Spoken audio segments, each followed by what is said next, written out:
so emotionally involved and become so cranked up that they're up around Ravine and Central Parkway. He's calling for an ambulance to bring it down to 12th and Elm Street. He's completely lost it because of the horror of this scene, which lets you know sometimes that in your organization or in your life that people become so emotionally involved in things they're not thinking right.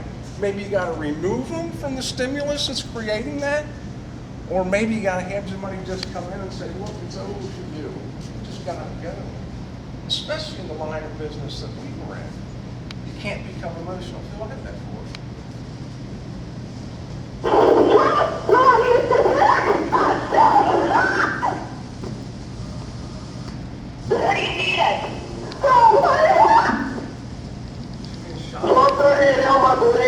I believe I heard shots fired there. Location code. 12, what's your location?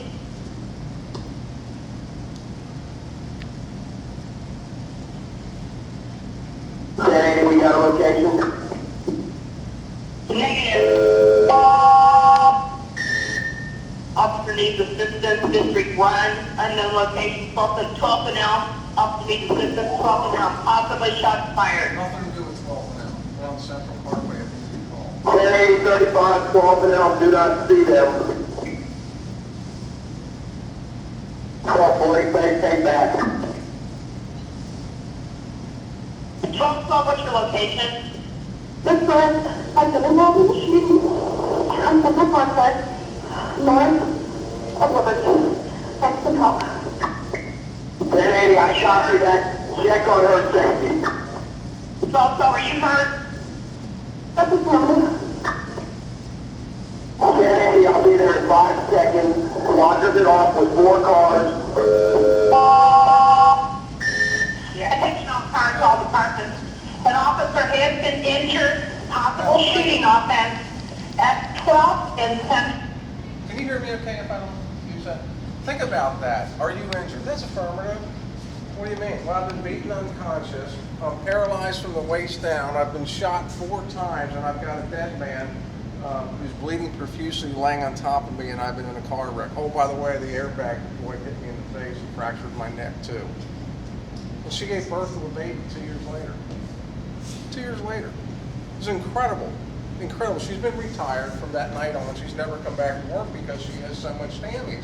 But we ask people all the time, when you listen to that, do you have to have stripes or bars or be the chief to be a leader? Do you have to be that? Think about this, and I ask people all the time. I ask these guys, I ask the cops all the time, I ask a lot of people this all the time. How many of you have been impressed by the conduct of somebody, so much so that it made a profound influence on your life and changed the way you either conduct yourself or think or do things, and that person doesn't even know it? How many of you? Anybody? I can tell you, I don't know how many times it's happened to me, that people, I've seen them do something. There's a commercial about that. You know, now you see somebody hold the door, so the next thing you know, they pick up something for somebody. That type of thing. And those people don't even know they made that impression. Now, at the end of my career, I started calling people and saying, I remember back in 1978, you probably don't remember this, but you did this, and here's what it did for me. But you know what really struck me? That's what I ask our cops all the time. How many times have you influenced somebody with your conduct or your performance? You made a profound influence on their life. And then ask yourself this question: was it a good influence or was it a poor influence? How did you influence them? Because I've had some people I've seen do things and I think, I'm never going down that road. I will never be like that. And other people have said, I want to aspire to be that type of person or have that type of quality. Do we think about ourselves in that fashion? Especially in our business, in our own personal life? And what kind of impression do you guys make, do all of us make on Elder High School when people look at us from that perspective? That scares me when you think along those lines. It scares me. How many times have I done that? It makes me think all the time. Another part of crisis management. I'll let you know how crises at times are horrible. They always are. That's a police officer. That's the only officer that was killed September 1st, 2000 while I was chief. I don't take any credit for that. And I'm just saying I'm happy that's the only time it happened because the experience is incredible. That's the view. When I pulled up about 2 o'clock in the morning, that's the view that we're look up underneath the blanket and see an officer, and this is graphic. So I'm just saying this to tell you that his head literally was separated into 2 pieces. His skull was, and his brain was out on the ground. It's horrible tragedy. He saw a 12-year-old. This happened up in Coal Lane in North Bend. He's going into a store, midnight, 1 o'clock in the morning, and there's a car backing out, and he sees a kid that he knows, a big kid. The kid's 6'4". I don't know how much he weighs, but he's 12. He's 12. He knows this kid. The kid's driving, goes over to try to stop him. Kid tries to take off, he reaches in the car to try to turn the car off. Fatal mistake. Because the kid takes off, he's tangled up on something inside the car. He's dragged 800 feet as he's driving down the road. He's riding on the outside of the car, getting dragged. He pulls his gun out, reaches up over, fires a shot in the car, hits the kid in the chest. He falls off the car, hits the ground, bounces once up underneath a Cadillac that was sitting right here waiting to turn left and go outbound North Bend Road. Bounces, goes up under the car, his skull hit the muffler. That's what split his head open. Kills him instantly, and the guy drives away. And the kid drives away. The kid hit the Cadillac. The guy didn't know what was going on. He sees the policeman laying there. Everybody panics, leave. He goes home, he drives home, gets out of the car, he runs into the house, says, Mom, Dad, the police just shot me. Boom, collapses and dies on the living room floor.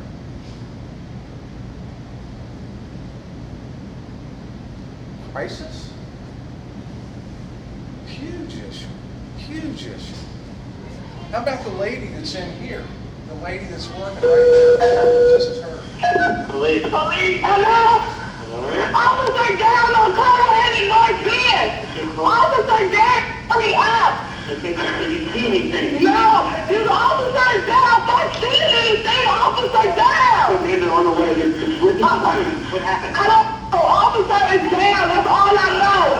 They're on there. He's down. Oh, hurry up. Please hurry up. He is down.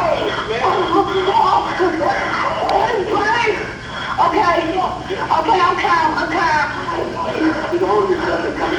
All right. I don't know what happened.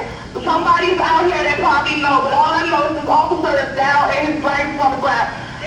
I will explain to you later. Okay.